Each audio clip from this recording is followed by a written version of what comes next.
Hey everyone, and welcome to the channel. Today, we're exploring the life of Napoleon Bonaparte. Known for his bicorn hat and hand and coat, Napoleon looms large in history. But how much do we really know about him? We're delving into his life, accomplishments, and failures. From Corsica to his rise to power, his military genius to legal reforms, get ready for 15 epic facts about Napoleon Bonaparte. Let's get started. Napoleon's story begins on the rugged, beautiful island of Corsica. Born Napoleon Bonaparte in 1769, just a year after Corsica became a French territory, his family belonged to the minor nobility, but they weren't exactly rolling in riches. This Corsican connection had a profound impact on Napoleon's identity. He was fiercely proud of his heritage, but also keenly aware of the political tensions between Corsica and France. Little did anyone know that this seemingly ordinary boy from Corsica would grow up to conquer most of Europe and leave an indelible mark on history.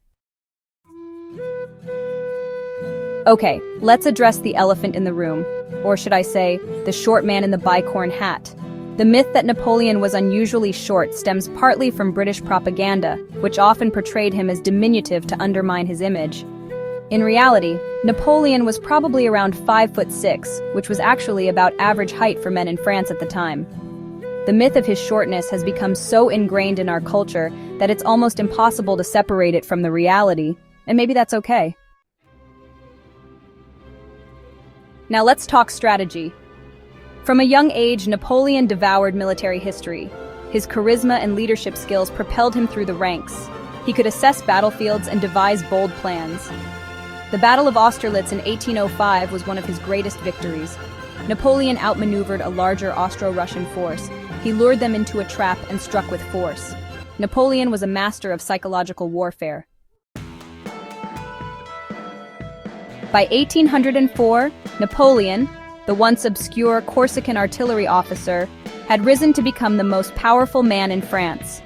He had seized control of the government in a coup and was now ready to take the final, dramatic step, crowning himself Emperor of the French.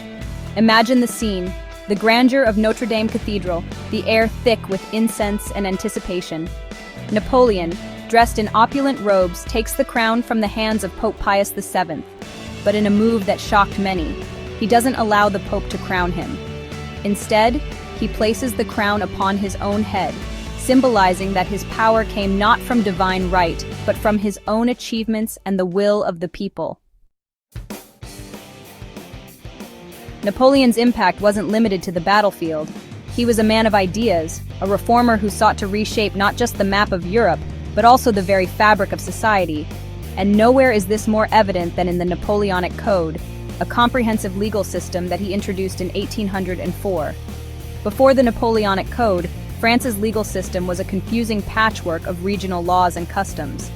Napoleon sought to create a unified, rational legal system that applied equally to all citizens. The Napoleonic Code enshrined principles of equality before the law, religious tolerance, and the separation of church and state.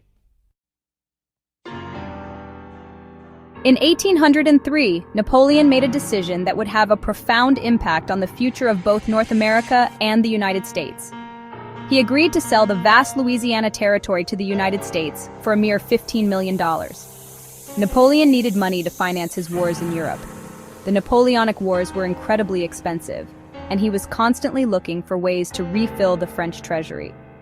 The Louisiana Purchase doubled the size of the United States, giving it control of the Mississippi River and paving the way for westward expansion. By 1814, Napoleon's empire, built on brilliant military victories and grand ambitions, was crumbling. After a series of costly military defeats, Napoleon's enemies, united in a coalition against him, were closing in on Paris. Facing overwhelming odds and pressure from his own government, Napoleon abdicated on April 6, 1814. He was forced to relinquish his throne and sent into exile on the tiny island of Elba, off the coast of Italy. Exile was a bitter pill for Napoleon to swallow. Napoleon's exile on Elba was short-lived. In February 1815, he escaped from the island, setting sail for France with a small group of loyal soldiers. His return to France was nothing short of a triumphal procession. News of his escape spread like wildfire, and people flocked to greet him, cheering his name and waving the tricolor flag. Napoleon, sensing an opportunity to regain his lost power, rallied his supporters and marched towards Paris. The French army, supposedly loyal to the restored Bourbon monarchy, melted away before him. Within a few short weeks, Napoleon had retaken Paris without a single shot being fired. Napoleon's return to power, his 100 days as it's often called, set the stage for one final, decisive confrontation. The forces of Europe, determined to crush Napoleon once and for all, assembled a massive army under the command of the Duke of Wellington. The two armies clashed near the small Belgian town of Waterloo on June 18, 1815. It was a brutal, bloody battle, one of the most famous in history. The arrival of Prussian reinforcements late in the day sealed Napoleon's fate. Waterloo was a crushing defeat for Napoleon, one from which he would never recover.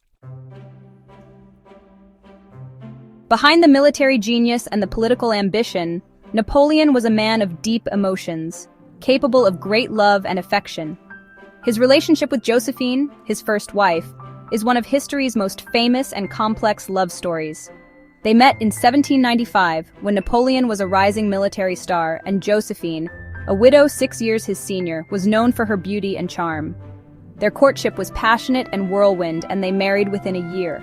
Josephine never gave Napoleon the heir he desperately desired, and in 1810 he made the heartbreaking decision to annul their marriage so he could secure a dynastic alliance with Austria.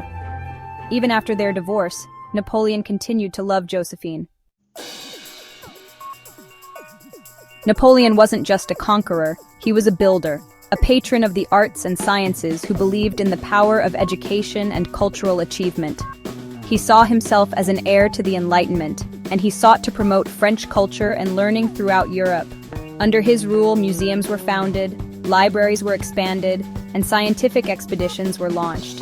He commissioned great works of art, architecture, and music, leaving an indelible mark on French culture.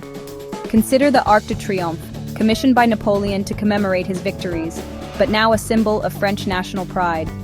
Napoleon also made significant contributions to education.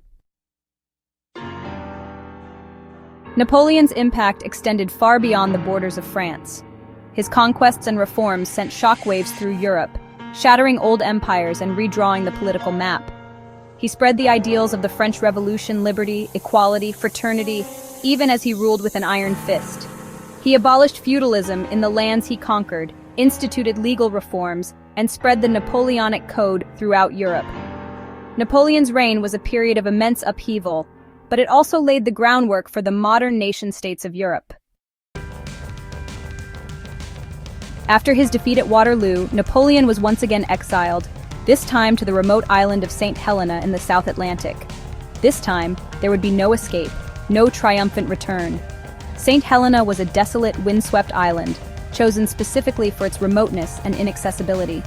Napoleon spent his final years under constant surveillance, his movements restricted, his correspondence monitored. He dictated his memoirs, reflecting on his life, his victories, and his defeats. He died on May 5, 1821, at the age of 51. Napoleon's death, shrouded in mystery and intrigue, has been the subject of endless speculation and debate.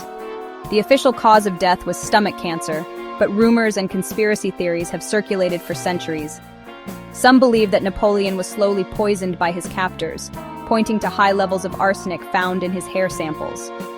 Others argue that he succumbed to a hereditary predisposition to stomach cancer, which also afflicted his father. Whatever the cause, Napoleon's death did little to diminish the fascination surrounding his life and legacy. Napoleon Bonaparte, a man of contradictions and complexities, left an indelible mark on history. Was he a hero or a tyrant? A liberator or a dictator? The answer, as with most things in history, is complicated. He was a brilliant military strategist who led France to unprecedented victories, but his wars also brought death and destruction on a massive scale. He was a reformer who championed equality and meritocracy, but he also ruled with an iron fist and crushed dissent. Love him or hate him, there's no denying that Napoleon Bonaparte was one of the most consequential figures in human history. And that's a wrap on Napoleon Bonaparte. From Corsica to his rise and fall, we've explored his military genius and legacy. Hopefully, this video deepened your understanding of this complex figure. Give this video a thumbs up, subscribe for more historical deep dives, and comment on other figures you'd like us to explore.